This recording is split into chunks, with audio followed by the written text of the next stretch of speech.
ભાજપના નેતા ચિરાગ પટેલ અમારી સાથે જોડાઈ ગયા છે। ચિરાગભાઈ, સ્વાગત આપનું સંદેશ ન્યૂઝમાં। હાલ જે રીતે સમાચાર સામે આવી રહ્યા છે, હાર્દિકને એક શખ્સ દ્વારા લાફો ફટકારવામાં આવ્યો છે, સૌપ્રથમ આપની પ્રતિક્રિયા। જી ચિરાગભાઈ। હા, મને આપના મીડિયા માધ્યમથી જ હમણાં ખબર મળી કે ભાઈ આવું એક કંઈક બન્યું છે, બનાવ બન્યો છે। હું પણ પાર્ટીના પ્રચાર અર્થે બહાર છું, તો કદાચ અને કોઈ પણ વ્યક્તિએ પોતાનો રોષ ઠાલવ્યો છે, પાટીદાર સમાજનો જ કોઈ વ્યક્તિ હશે કદાચ, કે ભાઈ જે રીતે સમાજનો દુરુપયોગ થઈ રહ્યો છે અને ફક્ત ને ફક્ત સમાજનો ઉપયોગ કરીને કોંગ્રેસ માટે જે વોટ માંગી રહ્યો છે કોંગ્રેસમાં જોડાઈને, એટલે કદાચ કોઈ વ્યથા ઠાલવી હશે અને કદાચ પોતાની પ્રતિક્રિયા આપી હશે એવું મને પહેલા જણાઈ રહ્યું છે। પણ આપને શું લાગે છે, જે રીતે કોંગ્રેસનો સ્ટાર પ્રચારક બનાવવામાં આવ્યો છે, ભલે તેની મહત્વાકાંક્ષા હતી તે ઊણી ન ઉતરી, પણ સ્ટાર પ્રચારક બની ગયો છે, હવે લોકોમાં અને પાટીદાર સમાજમાં રોષ કહી શકાય? હા, કોંગ્રેસમાં સ્ટાર પ્રચારક બનાવે કે પછી રાહુલ ગાંધીની જગ્યાએ બેસાડે, કોંગ્રેસનો રાષ્ટ્રીય પ્રમુખ બનાવે, કોંગ્રેસનો અને હાર્દિકનો પર્સનલ મામલો છે, પરંતુ જે રીતે સમાજની વચ્ચે જઈને સમાજના લોકોના યુવાનોને ઉશ્કેરીને જે રીતે આંદોલનનો ઉપયોગ કરીને કોંગ્રેસ માટે જે ઉપયોગ થયો અને પોતાનું સ્થાન બનાવ્યું, એટલે કદાચ સમાજમાં રોષ હશે, સમાજના યુવાનો, લાખો યુવાનોમાં રોષ છે અને આજે હજુ પહેલો જ વ્યક્તિ બહાર આવ્યો છે, કદાચ ભવિષ્યમાં પણ આવા ઘણા બધા લોકો પોતાની પ્રતિક્રિયા હાર્દિકને આપી શકે એવું મને દેખાઈ રહ્યું છે।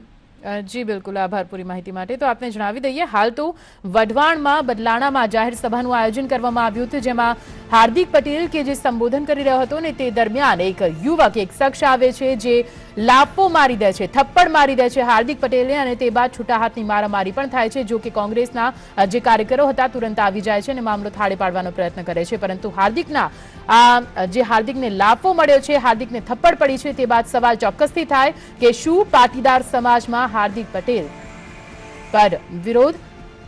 અહીં મહેશ કશવાલા અમારી સાથે જોડાઈ ગયા છે, ભાજપના નેતા, તેમની સાથે વાત કરીશું। મહેશભાઈ, સ્વાગત સંદેશ ન્યૂઝમાં। હાર્દિકને થપ્પડ, સૌપ્રથમ આપની પ્રતિક્રિયા। બેન, હું પ્રતિક્રિયા આપું એ વાત સાચી છે, પરંતુ એમને કોણે થપ્પડ મારી, શું થયું એ હું જાણતો નથી, પરંતુ જાહેર જીવનમાં કોઈ જાહેર વ્યક્તિને આવી રીતે એનું અપમાન કરવું, હું એની તરફેણમાં બિલકુલ નથી, એનો વિરોધી છું। જી બિલકુલ, પરંતુ પ્રશ્ન એ છે કે હાર્દિકને વઢવાણની અંદર થપ્પડ, હું એમ માનું છું કે જે પ્રકારનો પાટીદાર સમાજની અંદર હાર્દિક માટે રોષ છે, જે પ્રકારના સમાજને, એને આખા સમાજને ગેરમાર્ગે દોર્યો છે, 3 વર્ષ સુધી પાટીદાર સમાજને અન્ય સમાજના દુશ્મનો સાથે દુશ્મન બનાવ્યા છે, હું એમ માનું છું કોઈ યુવાનનો કદાચ એના માટેનો રોષ હોઈ શકે, અને છતાં પણ હું આ ઘટનાને વખોડું છું કે જાહેર જીવનમાં કોઈ પણ વ્યક્તિને પોતાનો વિરોધ દર્શાવવા માટેની આ પદ્ધતિ બરાબર નથી। જી બિલકુલ, પરંતુ જે રીતે ગઈકાલે હાર્દિક પટેલના હેલિકોપ્ટરને પરવાનગી નહોતી મળી, જમીન માલિક જ કે જે પાટીદાર સમાજના હતા તેમણે પણ ના પાડી હતી કે સમાજ સાથે છું, હાર્દિક સાથે નહીં, અને હવે આ થપ્પડ પડ્યો છે, તો પાટીદાર સમાજમાં રોષ તો ક્યાંક કહી શકાય?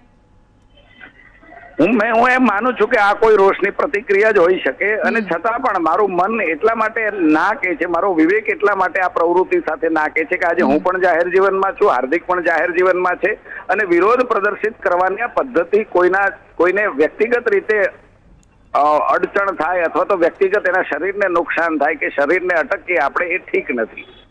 વિરોધ કરવાની બીજી પણ પદ્ધતિઓ આપણા દેશની અંદર છે, પરંતુ જ્યાં સુધી કોઈનો રોષનો સવાલ છે, કોઈ રોષનો ભોગ બન્યું હોય, અથવા તો પાટીદાર સમાજને જે રીતે ગેરમાર્ગે, યુવાનોને ગેરમાર્ગે દોરી અને પોતે એક પોલિટિકલ પાર્ટીની અંદર જતા રહ્યા છે, સમાજના હિતની વાત કરનાર આવી રીતે જો સમાજને આવી રીતે ગેરમાર્ગે દોરી અને કોઈ પોલિટિકલ પાર્ટીના હાથા બને તો કોઈ સમાજનો રોષ હોઈ શકે એવું સ્વાભાવિક માનું છું। જી બિલકુલ, આભાર અમારી સાથે જોડાવા બદલ।